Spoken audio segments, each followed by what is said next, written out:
నమస్కారం. ఈనాటి వార్తా విశ్లేషణకు స్వాగతం. ఈరోజు మనం మాట్లాడుకోబోయే విషయాలు చాలా ఇంట్రెస్టింగ్గా, అంతే సీరియస్గా ఉండబోతున్నాయి. గ్లోబల్ పాలిటిక్స్ దగ్గర్నుంచి మన దేశంలో జరుగుతున్న కీలకమైన మార్పుల దాకా అసలు ఏం జరుగుతోందో చాలా సింపుల్గా, క్లియర్గా అర్థం చేసుకుందాం. స్టార్ట్ చేద్దామా మరి? ముందుగా ఈరోజు మనం కవర్ చేయబోయే టాపిక్స్ ఏంటో ఒక్కసారి చూద్దాం. అమెరికా ఇరాన్ టెన్షన్స్, మన దేశంలో జరిగిన కొన్ని విషాదాలు, అస్సాం మూకదాడికి సంబంధించిన కోర్టు తీర్పు, ఎలక్షన్ పాలిటిక్స్, అలాగే దర్యాప్తులు, కొన్ని కొత్త చట్టాల గురించి మాట్లాడుకుందాం. సరే, మొదటి టాపిక్ గ్లోబల్ పాలిటిక్స్. ముఖ్యంగా అమెరికా ఇరాన్ మధ్య అసలు ఏం జరుగుతోందో చూద్దాం. గల్ఫ్ ఆఫ్ ఒమన్లో పరిస్థితులు చాలా వేడెక్కాయి. అక్కడ సముద్రంలో అమెరికా నావికాదళం టౌస్కా అనే ఇరాన్ షిప్పై దాడి చేసి దాన్ని తమ కంట్రోల్లోకి తీసుకుందనే వార్తలొస్తున్నాయి. ఇంకోవైపు ఇరాన్ ఏమంటుందంటే, గతంలో అమెరికా చేసిన పనుల వల్ల మాకు వాళ్లపై నమ్మకం లేదు, అందుకే కొత్తగా శాంతి చర్చలకు వెళ్లే ఆలోచన ప్రస్తుతానికి లేదని టెహరాన్ తేల్చి చెప్పేసింది. ఇక్కడ ఇద్దరు అగ్రనేతల మాటలు గమనిస్తే పరిస్థితి ఎలా ఉందో అర్థమవుతోంది. అమెరికా మాజీ అధ్యక్షుడు డొనాల్డ్ ట్రంపేమో ఈ నావికా దిగ్బంధనం వల్ల ఇరాన్కి రోజుకు ఏకంగా $500 మిలియన్ నష్టం వస్తోందని, ఈ ఎకనామిక్ వార్లో అమెరికానే గెలుస్తోందని కాన్ఫిడెంట్గా చెప్తున్నారు. కాని ఇరాన్ ప్రెసిడెంట్ పెజెష్కియన్ మాత్రం ఏమాత్రం తగ్గట్లేదు. ఎంత బలవంతం చేసినా సరే ఇరాన్ ప్రజలు తలొగ్గే ప్రసక్తే లేదని చాలా గట్టిగా కౌంటరిస్తున్నారు. ఇప్పుడు ఇంటర్నేషనల్ మ్యాటర్స్ పక్కన పెట్టి మన దేశంలో జరిగిన కొన్ని హృదయ విదారకమైన సంఘటనల గురించి మాట్లాడుకుందాం. ఒకే రోజు దేశవ్యాప్తంగా 2 పెద్ద ప్రమాదాలు జరిగాయి. ఒకటి జమ్మూ కాశ్మీర్లోని ఉధంపూర్లో జరిగిన ఘోరమైన బస్సు ప్రమాదమైతే, రెండోది రాజస్థాన్లోని బలోత్రా రిఫైనరీలో జరిగిన భారీ అగ్ని ప్రమాదం. 2 వేర్వేరు చోట్ల వేర్వేరు కారణాలతో జరిగిన ఈ ఘటనలు నిజంగా కలచివేసేవే. ఇందులో ఉధంపూర్ బస్సు ప్రమాదం చాలా దారుణం. 21 మంది ప్రాణాలు కోల్పోయారు. ప్రయాణికులతో ఫుల్గా ఉన్న ఆ బస్సు అదుపు తప్పి ఏకంగా 60 నుంచి 70 అడుగుల లోయలో పడిపోయింది. ఈ ప్రమాదంలో మరో 61 మందికి తీవ్ర గాయాలయ్యాయి. వెంటనే ఆర్మీ వాళ్లు, స్థానికులు కలిసికట్టుగా సహాయక చర్యలు చేపట్టారు. కాని అప్పటికే జరగాల్సిన నష్టం జరిగిపోయింది. ఇక రాజస్థాన్ విషయానికొస్తే, దాదాపు 79,000 కోట్ల రూపాయలతో కట్టిన హెచ్ఆర్ఆర్ఎల్ రిఫైనరీలో ఒక అనూహ్యమైన అగ్ని ప్రమాదం జరిగింది. ఇక్కడ షాకింగ్ విషయం ఏంటంటే, సరిగ్గా మరుసటి రోజే ప్రధానమంత్రి ఈ ప్రాజెక్టును ప్రారంభించాల్సి ఉంది. అంతలోనే క్రూడ్ డిస్టిలేషన్ యూనిట్లో ఇలా మంటలు చెలరేగాయి. అదృష్టవశాత్తు ఎవరికీ ప్రాణనష్టం జరగలేదు, కాని ప్రారంభోత్సవం మాత్రం వాయిదాపడింది. సరే, మూడో టాపిక్కి వెళదాం. 2018లో జరిగిన ఒక భయంకరమైన మూకదాడి ఘటన మనందరికీ ఎంతో కొంత గుర్తే ఉంటుంది.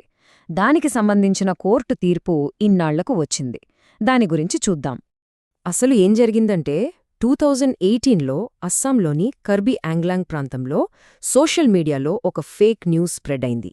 పిల్లలను ఎత్తుకెళ్లే ముఠా తిరుగుతోంది అనే వదంతులను నమ్మి కొంతమంది జనాలు రెచ్చిపోయి అభిజిత్ నాథ్, నీలోత్పల్ దాస్ అనే 2 అమాయక యువకులను దారుణంగా కొట్టిచంపారు.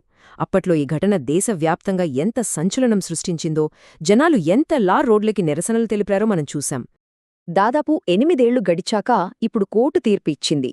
ఈ కేసులో 20 మందిని దోషులుగా తేల్చింది. కాని ఇక్కడే ఒక ట్విస్ట్ ఉంది. సరైన ఆధారాలు లేవని చెప్పి మరో 25 మందిని నిర్దోషులుగా వదిలేసింది. దీంతో చనిపోయిన ఆ యువకుల కుటుంబాలు తీవ్ర ఆవేదన వ్యక్తం చేస్తున్నాయి. న్యాయ వ్యవస్థలో ఎమోషన్స్ కంటే సాక్ష్యాధారాలు ఎంత ముఖ్యమో చెప్పడానికి ఈ కేసే ఒక ఉదాహరణ. మన తర్వాతి టాపిక్ ఎప్పుడు వేడిగా ఉండే పాలిటిక్స్.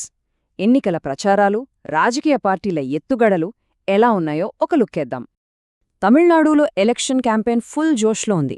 ముఖ్యంగా ఆమ్ ఆద్మీ పార్టీ చీఫ్ అరవింద్ కేజ్రీవాల్ సీఎం స్టాలిన్తో కలిసి చెన్నైలో విస్తృతంగా ప్రచారం చేశారు.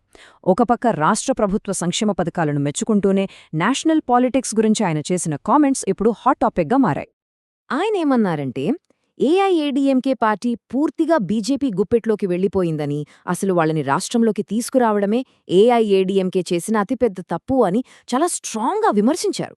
అంతేకాదు, ఒకవేళ ఎన్డీఏ కూటమికి ఓటు వేస్తే ఇక్కడ అమలవుతున్న మంచి మంచి స్కీమ్స్ అన్నీ ఆగిపోతాయని జనాలకొక వార్నింగ్ కూడా ఇచ్చారు.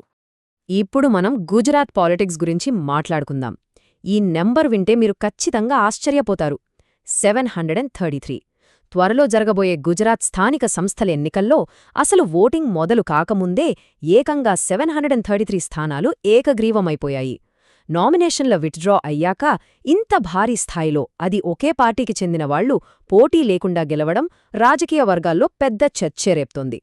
సో ఏకగ్రీవాలు పక్కన పెడితే మిగిలిన స్థానాల్లో జరగబోయే ఎన్నికలు గుజరాత్లో ఒక రేంజ్లో ఉండబోతున్నాయి. బీజేపీ, కాంగ్రెస్, ఆమ్ ఆద్మీ పార్టీల మధ్య అక్షరాల త్రిముఖ పోరు జరగబోతోంది. 2027లో రాబోయే అసెంబ్లీ ఎన్నికలకు ఇదొక సెమీఫైనల్ లాంటిదని, జనాల మూడ్ ఎలా ఉందో తెలుసుకోవడానికి ఇదొక బెస్ట్ టెస్ట్ అని ఎక్స్పర్ట్స్ అంటున్నారు. ఇంకోవైపు బీహార్లో కూడా రాజకీయ సమీకరణలు వేగంగా మారుతున్నాయి. నితీష్ కుమార్ ముఖ్యమంత్రి పదవికి రాజీనామా చేసిన తర్వాత కొత్త శాసనసభ పక్ష నేతను ఎంచుకునే బాధ్యతను జేడీయూ పార్టీ ఆయనకే అప్పగించింది. ఈ రేస్లో 7 సార్లు ఎమ్మెల్యేగా గెలిచిన సీనియర్ నేత విజయ్ కుమార్ చౌధరి పేరు గట్టిగా వినిపిస్తోంది. చూద్దాం ముందు ముందు బీహార్ పాలిటిక్స్ ఇంకెన్ని మలుపులు తిరుగుతాయో. ఇక మన లాస్ట్ సెక్షన్లోకొచ్చేద్దాం. రీసెంట్గా జరిగిన కొన్ని ఇంపార్టెంట్ ఇన్వెస్టిగేషన్స్, కొత్త చట్టాలు, అలాగే మన సమాజంలో జరుగుతున్న కొన్ని ఆందోళనకరమైన విషయాల గురించి మాట్లాడుకుందాం. బెంగళూరులో ఎన్ఫోర్స్మెంట్ డైరెక్టరేట్ అంటే ఈడీ దాడులు కలకలం రేపాయి. సీఆర్పీఎఫ్ బలగాల పహారా మధ్య కర్ణాటక వ్యాప్తంగా దాదాపు 12 చోట్ల సోదాలు జరిగాయి. ఇందులో కాంగ్రెస్ ఎమ్మెల్యే ఎన్ఏ హ్యారిస్ కొడుకులకు సంబంధించిన ఆఫీసులు, అలాగే ఒక మాజీ కేంద్ర మంత్రి మనవడి ఇల్లు కూడా ఉండటంతో ఈ దాడులు ఒక్కసారిగా ప్రాధాన్యత సంతరించుకున్నాయి. అసలు ఈ దాడుల వెనుక ఉన్న అసలు కారణమేంటంటే ఒక భారీ సైబర్ క్రైమ్ నెట్వర్క్. శ్రీకి అనే ఒక హ్యాకర్ మాస్టర్ మైండ్గా వెబ్సైట్లను హ్యాక్ చేయడం, సెన్సిటివ్ డేటాని కొట్టేయడం, క్రిప్టోకరెన్సీని దొంగిలించి వాటిని ట్రేడింగ్ ప్లాట్ఫామ్స్ ద్వారా క్యాష్గా మార్చుకోవడం, ఇది వాళ్ల మోడస్ ఆపరెండి.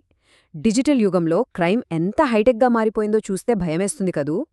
ఇప్పుడు మనం పంజాబ్ ప్రభుత్వం తీసుకున్న ఒక చాలా కఠినమైన నిర్ణయం గురించి మాట్లాడుకుందాం. సిక్కుల పవిత్ర గ్రంథమైన గురు గ్రంథ సాహిబ్కు ఎవరైనా అవమానం కలిగిస్తే ఏకంగా జీవిత ఖైదుతో పాటు 25 లక్షల రూపాయల వరకు జరిమానా విధించేలా ఒక కొత్త చట్టాన్ని అధికారికంగా అమల్లోకి తెచ్చారు. మతపరమైన మనోభావాలను దెబ్బతీయకుండా చూడటానికి వాళ్లు తీసుకున్న ఈ నిర్ణయం ఇప్పుడు దేశవ్యాప్తంగా చర్చనీయాంశమైంది. ఇక ఈరోజు విశ్లేషణలో చివరిగా ఒక చాలా బాధాకరమైన విషయం.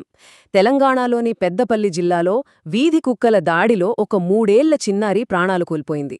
పాపం ఒక వలస కూలీ బిడ్డ ఇలా బలైపోవడం నిజంగా కన్నీళ్లు తెప్పిస్తోంది. రోజూ మనం తిరిగే వీధుల్లోనే ఎంత ప్రమాదం పొంచి ఉందో, మున్సిపల్ అధికారుల నిర్లక్ష్యం సామాన్యుల పాలిట ఎంత శాపంగా మారుతోందో ఈ ఘటనే ఒక పెద్ద ఉదాహరణ. ఈరోజు మనం మాట్లాడుకున్న విషయాలన్నీ ఒక్కసారి గమనిస్తే, సముద్రాల్లో జరిగే అంతర్జాతీయ ఘర్షణలు కావచ్చు, కళ్లెదుటే జరిగే వీధి కుక్కల దాడులు కావచ్చు, లేదా ఎవరికీ అర్థం కాని క్రిప్టో స్కామ్స్ కావచ్చు, ఎక్కడో ఒక చోట సిస్టమ్ ఫెయిల్ అవుతూనే ఉంది. ఇలా వ్యవస్థాగతమైన పర్యవేక్షణ లోపించినప్పుడు సామాన్య ప్రజలు ప్రభుత్వాలపై, ఆయా వ్యవస్థలపై నమ్మకాన్ని ఎలా నిలబెట్టుకోగలరు? నిజంగా ఇది మనమందరం సీరియస్గా ఆలోచించాల్సిన ప్రశ్న. దీనిపై మీరేమనుకుంటున్నారో ఆలోచించండి. సరే, మళ్ళీ ఇంకో ఆసక్తికరమైన విశ్లేషణతో కలుద్దాం. అంతవరకు సెలవు.